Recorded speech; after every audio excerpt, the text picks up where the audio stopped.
All right, great. Good to see everybody.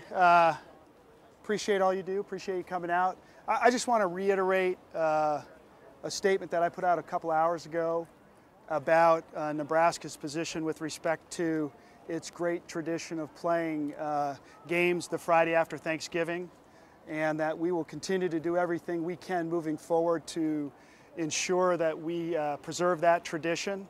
And in fact, as of yesterday, I have begun conversations with my counterpart at Minnesota about the prospects of getting that done. And so I want to, again, I can't express enough how important our history and tradition is here. I think those of you who have been around me enough know that I cherish those things, that I think about those things, and then hopefully I've advanced that with a number of things I've done since I've been here. Whether it's the Bob Devaney statue, whether it's the Hall of Fame plaza in that program, whether it's the retiring all of the college football Hall of Fame jerseys, having a fully functioning N Club, Letter Winners Club in-house, having a program, Mike and I share these great values of opening our doors to our former players and making them a part of everything that we're doing. But I also think you guys know that when I haven't been clear, and I obviously wasn't clear on Tuesday with a comment or few I made, that I will let you know that I do make mistakes and I'm not perfect. And over the course of the last 48 hours, I've heard from a lot of constituents. I've had communication with the Chancellor's office and the President's office about our great history and tradition of playing games Friday after Thanksgiving. And so that's where we are today.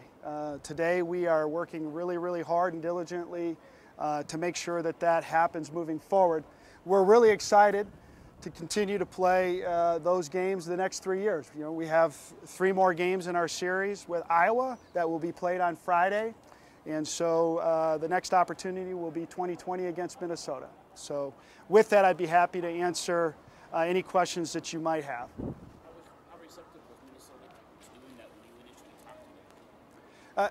Brian, I think I want to get a little bit further in my conversations with them, and so I would articulate them as positive. But certainly it would be a new situation for them and something that they need to think through.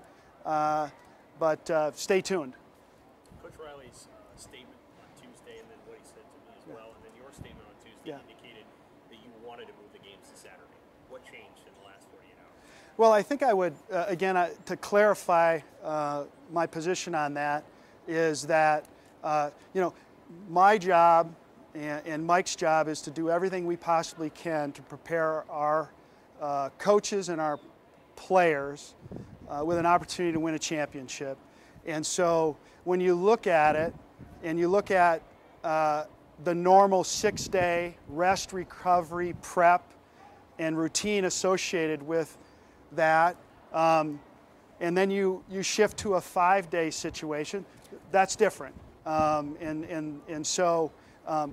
as you look at our history and tradition and what we do relative to playing the Friday after Thanksgiving, that's important as well. So I'm not going to visit any more about the student piece of it, because I think that common sense would suggest that there's a routine associated with playing football, and coaches' routines are usually 6 days, rest, recovery, prep, all those other sorts of things.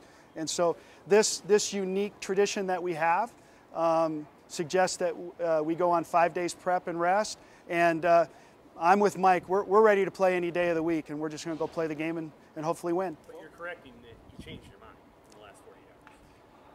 Well, the schedule came out that the game would be played on Saturday in 2020 against Minnesota. And as in years past, we've had an opportunity to adjust those Saturday games to Friday. And so what I would suggest is as soon as that schedule came out, I got on the horn with Minnesota and said, what's your interest here? What were the factors in Iowa not being the last week foe for those two schedules, and kind of rotating around? Well, I think the conference has spoken to that topic, that there was a thought that rotating 4 of the teams in the West in that way made some sense, but I think that folks will continue to monitor and take a look at that. When did they approach you with that option of rotation? I'm not sure, Sam. I'm not sure relative to that. What was the feedback you were getting from fans? Were you taking that into consideration as well? Absolutely. Our fans are terrific, are passionate, and so it certainly did matter. At the end of the day, I think that what hopefully I bring to the table is someone who is willing to listen and do the right thing, and I think that's where we are right today. This is a little bit separate, but it came out this week that Mike Riley got an extension. Why was that important for you to have that happen? For obvious reasons, and some that have already been commented on. I think it's important for us to put all of the support behind what Mike's doing, and I think he's doing a terrific job with respect to where the program is today, and not only to show him that we support everything he's doing, but to make sure that everybody out there understands that he's our ball coach, and that's important for everybody to understand. I think last year in October, the Big Ten kind of announced they were going to be doing Friday night games. At that time, Nebraska embraced that approach. Yep. Coach Riley even spoke to that, Right. embracing that approach. Now Nebraska's probably not going to be hosting any Friday night games, so there was a rescinding there. What is the balance between wanting to be play nice with the Big Ten and Right. also look out for Nebraska's interests and for the interests of fans here? Because it seems like that's kind of happened here again. There's a balance between trying to do something for the Big Ten, but also Nebraska fans not being pleased with the result. Well, first and foremost, my job and my allegiance is to Nebraska. So I'm going to continue to do everything I can to represent Nebraska and everything that's right by what we want. Certainly there's a balance associated with being a part of an illustrious league, the best league in the country, the best football conference in the country. And so you're going to have some competing interests at times. But, again, I think those of you who have followed me the last number of years, I'm going to make sure that Nebraska is put forward. But in the end, there at times needs to be some compromise. And I would also suggest, just from a football perspective, the last 2 years, all I've been doing, my second job outside of my day job, is to preserve and enhance the great game of college football. And so I've been working my tail off to make sure that we're doing right by college football on every level. And we've made some adjustments in the rules along the way, and many of those adjustments have benefited Nebraska. And so hopefully folks recognize where I'm at with that stuff. So you mentioned you made a mistake. What was that mistake?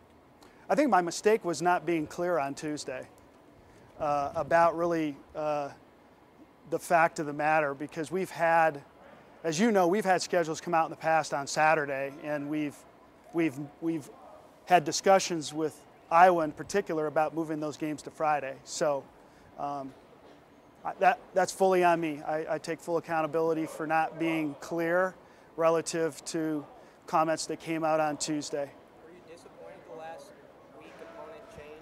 Would you like Nebraska to have one common opponent that final week, just from Nebraska's standpoint? Be honest with you, I have great respect and admiration for everybody in our league, and particularly in the West Division.